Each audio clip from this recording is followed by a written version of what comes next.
Hello. Thank you for visiting the Other Woman and Man Stories channel.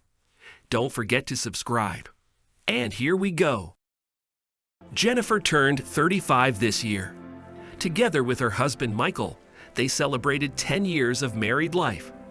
As a gift for this date, Jennifer asked her husband for a trip to the sea and a vacation alone together.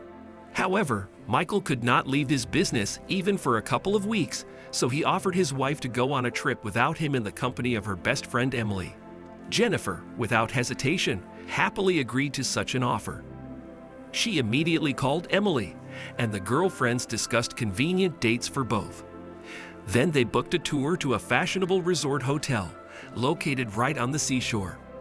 Jennifer looked forward to this trip because she hadn't gone anywhere without her husband for many years.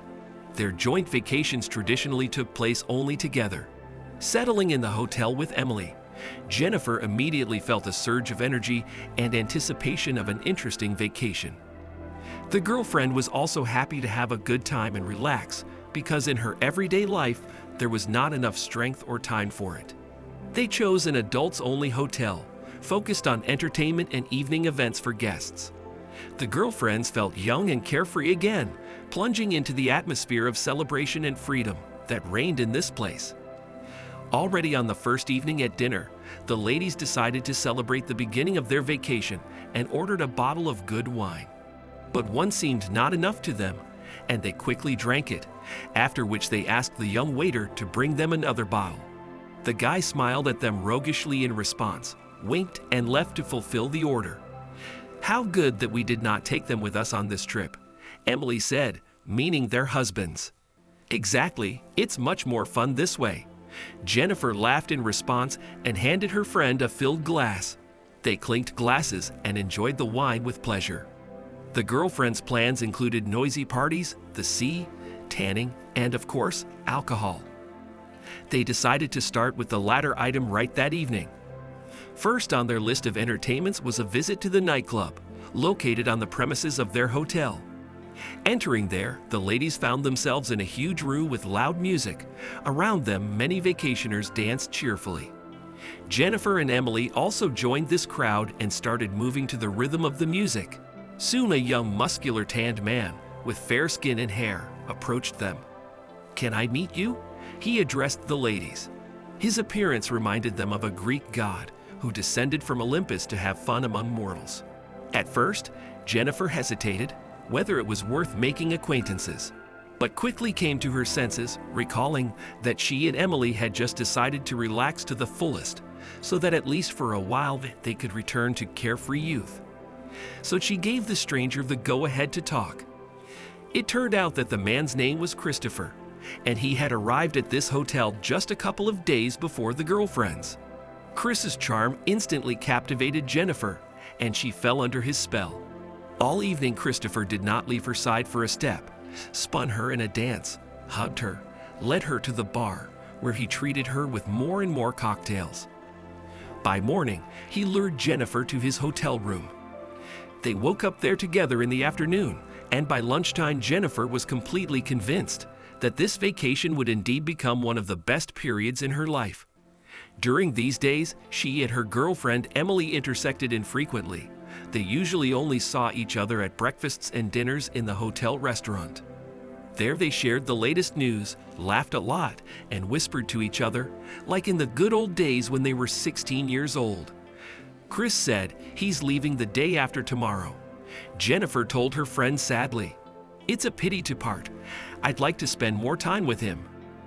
"My cavalier is also leaving in a couple of days," Emily sighed in response. Indeed, soon it was time for the ladies themselves to pack their suitcases and return home from this paradise.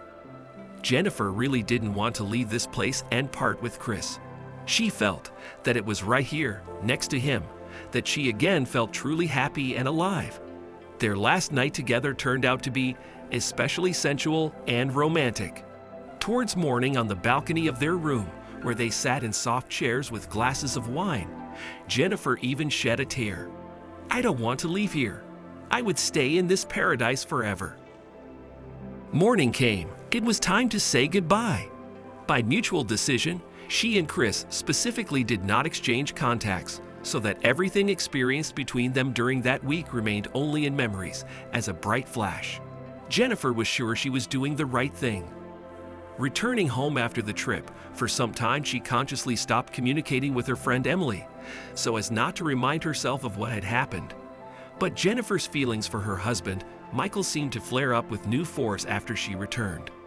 She tried to please him in everything, not argue about anything, anticipate all his desires.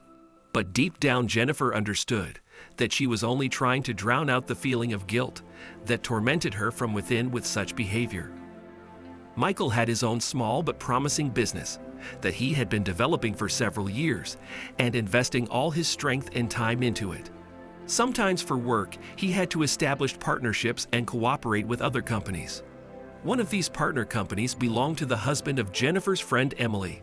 Her husband's name was Adam. When Michael met with Adam again on business, he immediately noticed the bright white strip on his ring finger, where the wedding ring used to be. Adam looked quite tanned after a recent vacation, so this strip stood out especially strongly against the tan skin.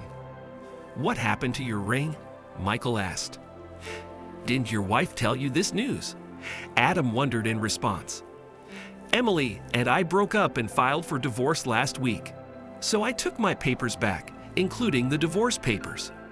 This news shocked Michael, and then Adam told him in detail how it all happened. It turned out that upon returning from the trip, Adam noticed slight bruises on his wife's body that had not been there before. Pressuring Emily, he forced her to admit that she had cheated on him during their vacation. Hearing this story, Michael became very tense. The question that tormented him lingered in the air, but the man was afraid to voice it aloud. Finally, gathering all his will into a fist, he forced himself to ask Adam, "And about my wife Jennifer, did she tell you anything like that?" Adam paused before answering. It was noticeable that he clearly knew something about this, but did not want to provide such details to a friend. However, Michael understood everything without words. For the rest of the day, shocked by what he had heard, Michael sat alone in his office until late at night, pondering how he should now deal with Jennifer after her infidelity. Two opposite feelings battled inside him. One demanded to punish his wife, make a scandal, and even kick her out of the house. But the second feeling begged to forgive her, because they had lived side by side for so many years, survived many difficulties together. Having come to nothing in the end, Michael went home late in the evening. By that time, Jennifer was already asleep. So a serious conversation between the spouses did not take place that evening, but was postponed until the next day. Alone with his wife, Michael managed to remain calm. Without shouts and threats, he honestly told her everything he had heard from Adam about her infidelity on the trip. And he asked Jennifer if it was true. Jennifer did not deny or justify anything. She just sat and was silent, her head down. That provoked a real storm of emotions in Michael. A wave of despair, anger, and indignation engulfed him. He could barely restrain himself from starting to smash and break everything around in a fit of rage, but only clenched his fists so that his nails dug into his palms.